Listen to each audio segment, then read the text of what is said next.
काय होतं कळत नाही मला. मी असं थोडासा अग्रेसिव्ह असतो, तर मग मी डायरेक्ट भांडणाच्या ह्याच्यात असायचो की माझ्या नादी लागू नका, मी डायरेक्ट फेकून मारेल असं. तर मी माऊस बिऊस फेकून डायरेक्ट तोंडावर मारले त्या टाइमला. हा, पण तुला पण मैत्रीत भरपूर धोका वगैरे भेटलेला आहे, काहीतरी मिसअंडरस्टँडिंग होतात जातात.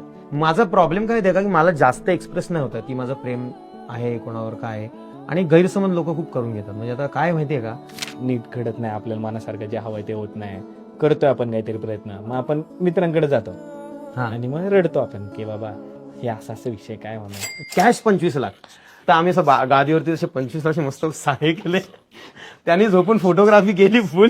त्या मुलीवरती मी थोडस जीव लावला होता जास्त. किती वर्ष? 8 वर्षाचा कालावधी होता तो. तो 8 वर्ष एका मुलीसोबत रिलेशनशिप मध्ये. ज्या मुलीवर आपण एकदम खरंच प्रेम करतो ना, तिच्याशी बोलायला आपण लाजतो, हा, तिच्या समोर उभं राहायला पण लाजतो, आय नो. पण वेळेत तिला आपल्या गोष्टी कळणं गरजेचं आहे. तेव्हा असं मनातून फील नव्हतं ते, अरे काय करतो आपण हे, असं वाटायचं काय करतोय मी माझ्या लाईफमध्ये, मी हे करायला जन्माला थोडी ना आलो होतो. हे मधला काळ जरा चांगला नव्हता. काय विषय आलता?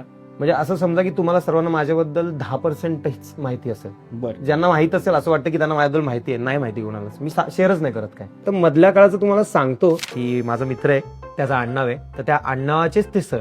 तर मी त्या आडनावावरनं काय आलं, त्या मित्राला ऍक्च्युअली बोललो मी, हा बघ शिंदे आला धंदे करायला.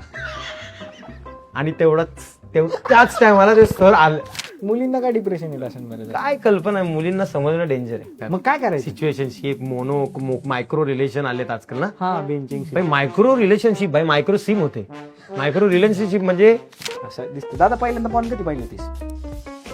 अरे आपण अरे काय पॉडकास्ट आहे, म्हणजे लोकांना काय सांगणार आहे ते. माझं पकडलं होतं कधी? हो, श्रीमानला पकडलं होतं पॉन बाबांनी. बाबन आयुष्य. हैरान हूँ कि कुछ भी ना मांगू कभी मैं, जो तुम मेरे हो. दादा तुला भीती नाही वाटत एक दिवस आज तुझ्या फेम आहे तुझ्याकडे, जर एखाद्याचित गेलं तर?